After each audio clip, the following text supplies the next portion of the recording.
Insya Allah kalau saya iniin masih dalam tahap pembelajaran untuk agama Islam. Jadi selain dulu orang-orang terdekat-dekatnya dia yang selalu menasehati, terus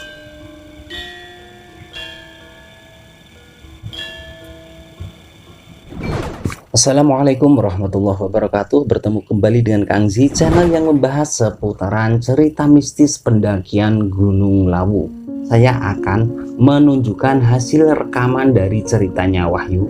Cerita di saat Wahyu ini bertemu dengan sosok kakek-kakek yang memakai baju putih, udeng putih, berikut tongkat di Hargo Dalem Gunung Lawu. Sampai akhirnya tongkat ini mau diberikan kepada Wahyu Subuh. Seperti apa cerita lengkapnya? Nek mimpi makam aku gak tahu mimpi makam. Nek ning gone apa Argo Dumilah kae. Kuwi kan ning cedheke shelter mburi Mbok Yem kuwi to.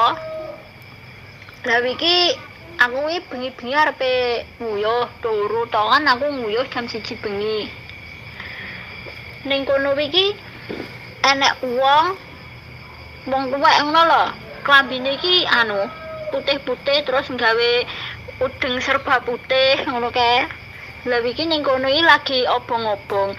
Sing ning sampean ngerti ning gone Argo Dalem sing ning gone apa wi dikei wi sing diomong petilasan Raja Brawijaya wi lho. Lah kan ning kono wi sing enek payung-payunge wi. Lah wi ning kono wi enek wong lagi obong-obong lagi api-api. Lah mergo wane waduk to aku mara rono teko karo Pak kuwi tak jak ngomong-omongan. Terus aku ya arepe dikeki kayu kaya apa kayu wi jarene iki iki tekene wonge ngono lho jarene iki. Kayak diukir-ukir bentuk naga ngono. Aku emoh. Aku ngomong, "Mboten, Mbah, gawe sampean mawon kan apa mudune kok Lawu wi angel tong, tak tekoni wonge munggahe liwat endi?" Lah jare wong iki munggah ki liwat 1000 ngono nek omong. Terus wong iki ngecamp ning kono. Jarene iki aku ning kene terus kok. Lah kan aku ngantuk terus wae tak tinggal mulai. Terus isuk-isuk iki aku bar masak kan aku masak nggae puding. Lah isuk iki ser kuwi bapak iku iki arepe tak kei puding kuwi. Aku mara ning gone to. Sing diomong karo apa sing di omong gawe petilasane Raja Brawijaya wi lho. Lah iki aku ning kono ki wong iki wis gak enek, gak sing aneh iki bekase api-api wi yo gak enek. Kan kudune ning kono nek pamane bengi bekas api-api awane kan kudu enek arenge, apa gak paling gak nek wis diresiki kan kudu enek bekas gosonge. Lah wi ora lho wi bersih ning kono. Setelah mendengarkan cerita dari Wahyu Subuh ini, tentunya timbul pertanyaan dalam benak kita. Siapakah sosok tersebut? Kemudian, kenapa ingin memberikan tongkat itu kepada Wahyu Subuh? Dan untuk mendapatkan jawaban dari pertanyaan-pertanyaan ini, saya akan menanyakan ini semua kepada seseorang yang tidak mau disebutkan inisialnya. Selamat malam, Mas. malam. Ya, jadi di sini saya ingin menanyakan sehubungan dengan ceritanya Wahyu tadi yang sudah kita putar. Yang pertama adalah saya ingin menanyakan sebenarnya siapakah sosok laki-laki tua yang menggunakan pakaian putih dan udeng berwarna putih dan bertemunya Wahyu ini di Hargo Dalem Gunung Lawu. Sebenarnya orang yang berpakaian putih itu tidak jauh sebenarnya dari orang yang terdekat dari Prabu Brawijaya sendiri. Sehingga saya nggak tahu, dan saya nggak di sini juga nggak mau menebak-nebak siapa perempuan tadi yang sampai maksud. Siapa tadi namanya? Wahyu Wahyu Subuh. saya nggak membahas dia dari mana dan siapa dia. Nah, intinya apa yang terjadi sama dia itu adalah hal baik. Mana hal baik? Karena dia sendiri itu sopan. Terus dari segi turunan sendiri ada hubungan dengan beliau. Kalau melihat dari pakaian, dari apa yang dia lakukan di situ itu, dia itu masih dari penasehat, turunan penasehat, dan dia masih dalam bisa kalau sejarah Hindu itu kita bisa bilang itu adalah mangku. Kalau di agama Hindu itu adalah mangku, tapi kalau di agama Islam ya kiai. Berarti beliau ini masih dekat dengan Prabu Brawijaya. Masih dekat dengan Prabu Brawijaya dan masih alirannya masih waktu itu adalah Hindu Buddha. Di mana Prabu Brawijaya sendiri itu masih, insya Allah kalau saya iniin, masih dalam tahap pembelajaran untuk agama Islam. Jadi selain dulu orang-orang terdekat-dekatnya dia yang selalu menasehati, terus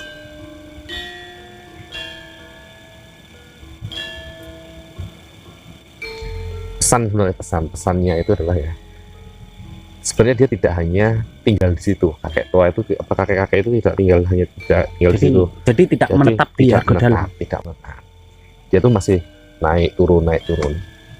Ya, selama ini mungkin banyak pendaki sebenarnya yang pernah dijumpai atau pernah dinasehati dengan beliau. Karena dia itu adalah seorang penasehat, di mana dia menjaga, bahkan dahulu dia menjaga Prabu Brawijaya dari tutur katanya. Jadi apa setiap Prabu Brawijaya mau mengambil suatu keputusan itu, dia berkonsultasi dulu dengan para mangku-mangku itu atau para kiai-kiai itu, gitu. Jadi supaya tidak ada salah mengambil keputusan, apalagi kalau berhubungan dengan masyarakat, dengan rakyat.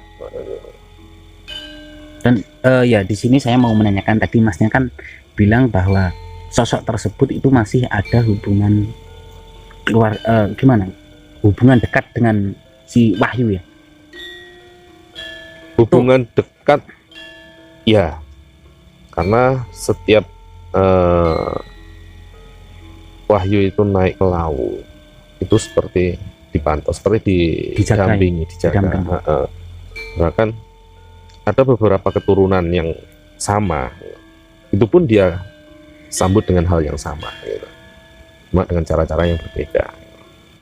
Oh, berarti secara tidak langsung ada beberapa keturunan seperti Wahyu Subuh ini saat naik ke Gunung Lawu, mereka ini juga mendapatkan perlakuan yang sama, yang sama, dijaga, didampingi.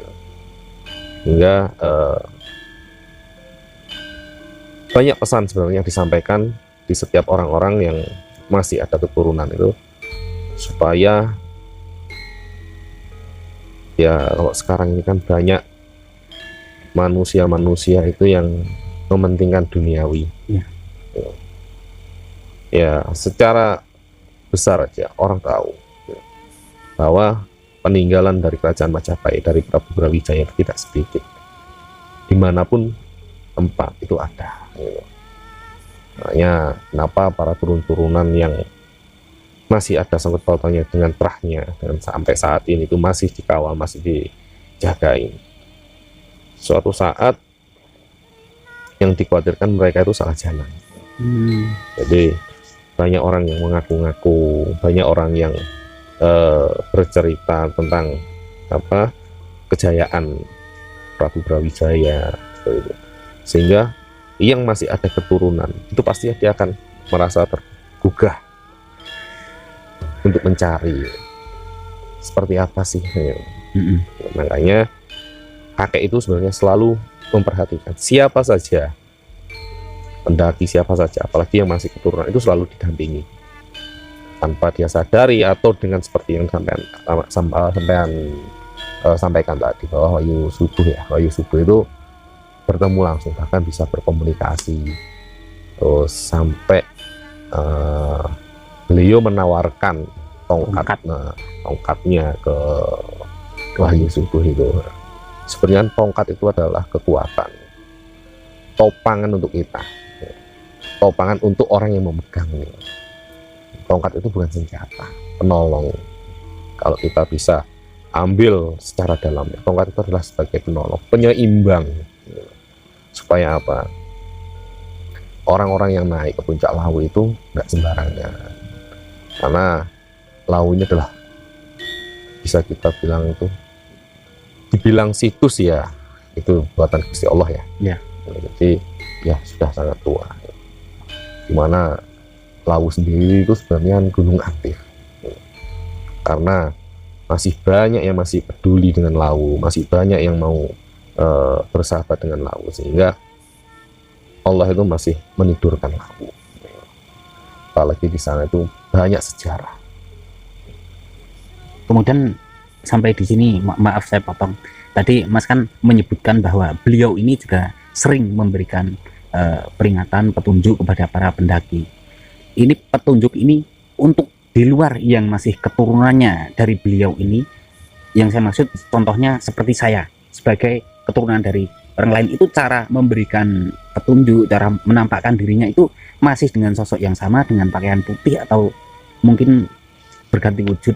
Dia berganti wujud, dia tidak sama.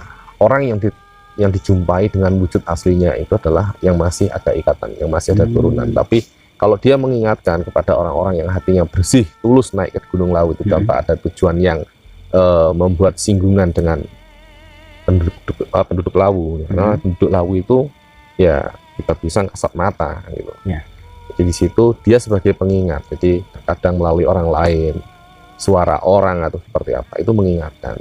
Biasanya ya secara gampangnya, jangan tidur di situ, atau jangan istirahat di situ, atau jangan buang sampah, jangan kencing sembarangan.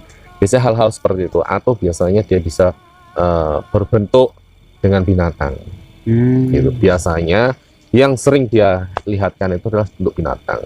Dimana saat pendaki yang tulus, yang benar-benar ingin mendaki dan nggak ada tujuan, ingin menikmati ciptaan Gusti Allah, itu biasanya di saat dia mau masuk ke jalur yang tidak sebenarnya, itu biasanya dia ada seperti ular, terus ada seperti binatang yang mereka takuti, biasanya seperti itu. Ya akhirnya dia mundur, tidak mencari jalan itu, dan akhirnya kembali. Jadi bukan ke burung jalak Lawu yang sering dikatakan menuntun pendaki itu, bukan? Ya bisa, itu salah satunya. Makanya dia bisa berwujud apa saja. Pada dasarnya untuk memberi atau untuk menghindari para pendaki-pendaki yang benar-benar tulus untuk ke sana, untuk menikmati Lawu tanpa ada tujuan yang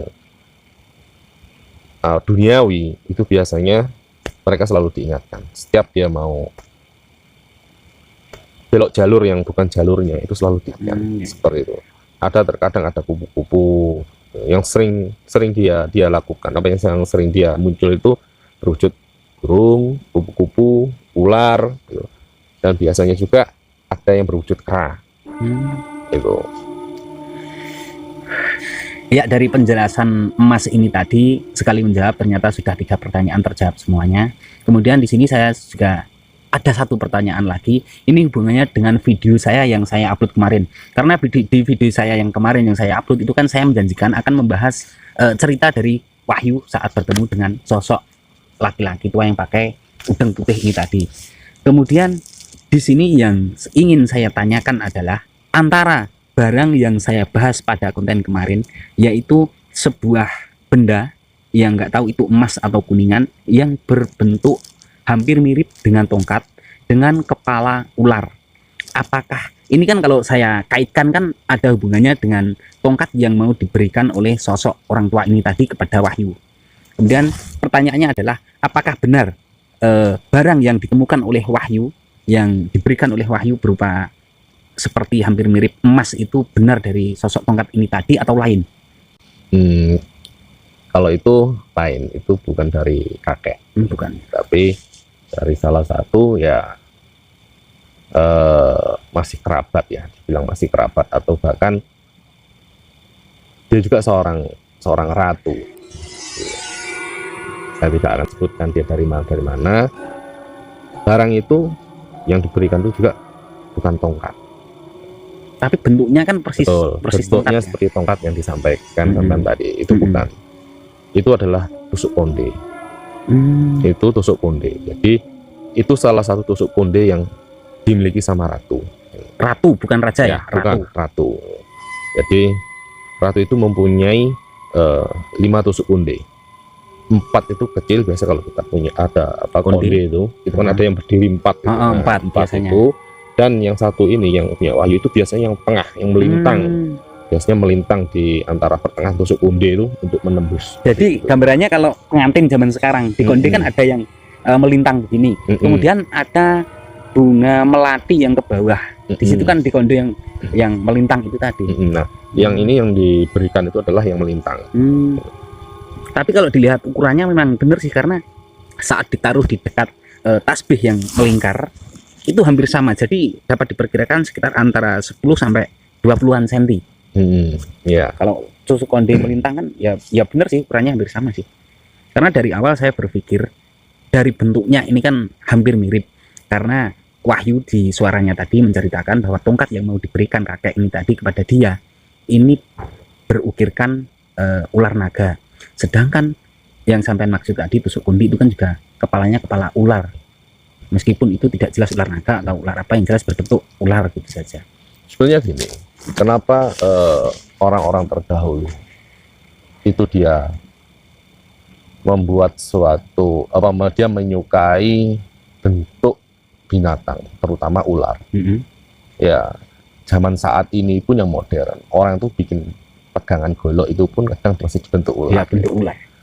Mungkin kebanyakan orang dia hanya memandang bentuknya ular, wah seperti ini tidak.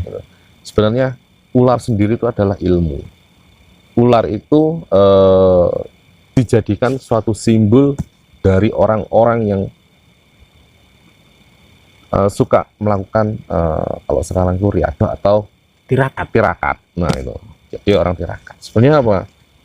Kalau kita mau belajar dengan ular, bukan berarti kita belajar dengan ularnya, tidak. Tapi kehidupan ular itu yang kita jadikan ilmu. Mengambil pelajaran dari si ular gitu. Karena kenapa orang-orang terdahulu pun senang dengan ular gitu. Jadi ular itu bisa dijadikan suatu sahabat. Apalagi kalau kita tahu simbolnya Dewa Wisnu, itu pun ular. Iya. Gambar di suatu di leher. Kan gitu. Ular itu secara gampangnya gini. Saat ini ada manusia itu takut lapar sebenarnya. Segala macam cara dilakukan tuh hanya untuk membela perut. Beda dengan ular. Ular itu sekali makan itu bisa berpuluh-puluh hari. Bahkan yang sudah melewati tingkat tertinggi, sekali makan ular itu bisa sampai puluhan tahun, ratusan tahun baru dia makan lagi. Jadi sebenarnya mereka itu, para pendahulu itu mengibaratkan, masa sih saya kalah sama ular? Sehingga apa? Dia dijadikan suatu pegangan, sehingga dia tahu. Makanya orang-orang terdahulu itu tidak begitu nafsu, yang sudah menguasai, sudah di tingkat menengah ke atas tuh dia selalu menyimpulkan adalah ular. Ular itu sebenarnya bisa diambil pelajarannya. Gitu. Berarti intinya ular itu bisa sebagai untuk pengingat diri. Pengingat diri itu, bukan untuk supaya ditakutin orang. Waduh, tongkatnya bergambarkan ular. Tapi kan saat ini banyak orang yang menyalahgunakan atau orang maaf aja nih, atau memusrikan, wah kok ular itu nanti bertanggung jawab. Enggak. Justru itulah yang membuat mereka itu untuk selalu ingat. Kenapa? Zaman dahulu nggak ada seperti saat ini, ada kamera, ada apa untuk selalu dia ingat. Jadi apa yang dia lihat dan alam itu seperti apa ya, inilah mereka itu belajar dengan alam, mulai dari binatang, dari tumbuh-tumbuhan, itu diambil semua ilmunya, diambil pelajarannya, sehingga apa? Sebagai pengingat di saat dia nafsunya keluar, dia melihat tongkatnya dengan berkepala ular itu akhirnya mikir. Tapi kebanyakan orang-orang menyatakan hati-hati, ular berkepala 2 kan seperti itu. Jadi ular itu seperti itu juga. Sejinak-jinaknya ular, di saat dia merasa terancam, dia akan menggigit majikannya, seperti itu. Makanya tidak salah dijadikan satu apa namanya, peribahasa, ular berkepala dua atau seperti apa ya, itu sifat ular emang seperti itu gitu loh. Makanya orang-orang pun dengan tongkat itu pun harus berhati-hati. Yang kalian hadapi itu siapa, ular atau orang yang bertabiatnya seperti ular Ya. nah, itu.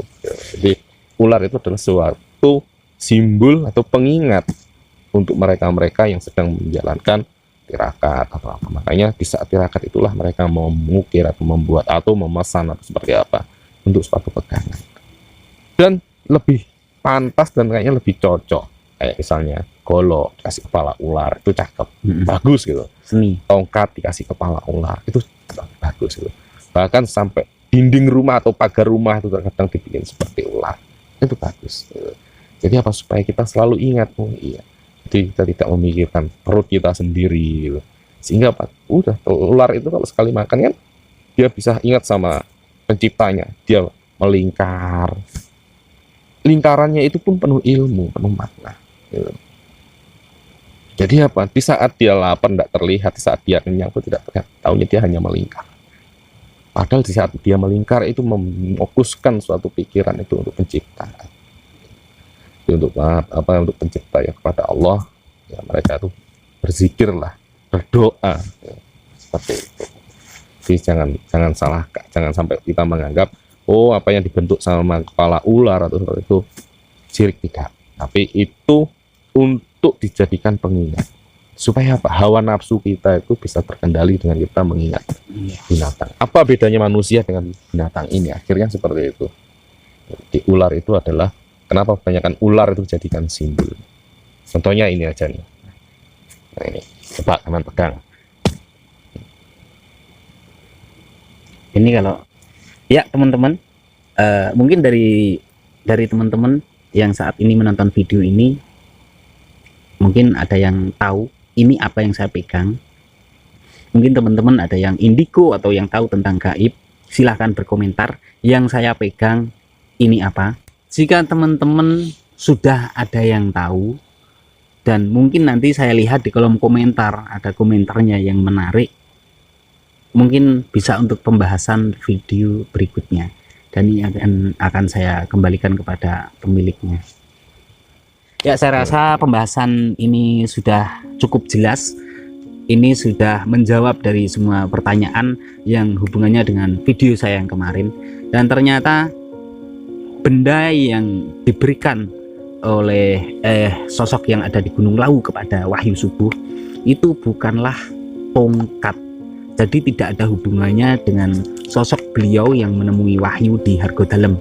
Karena ternyata benda ini adalah tusuk kondinya seorang ratu, yang mana tusuk kondinya ini biasanya kan tadi sudah digambarkan oleh masnya, di konde itu ada 5 tusuk, 4 di atas, yang 1 melintang.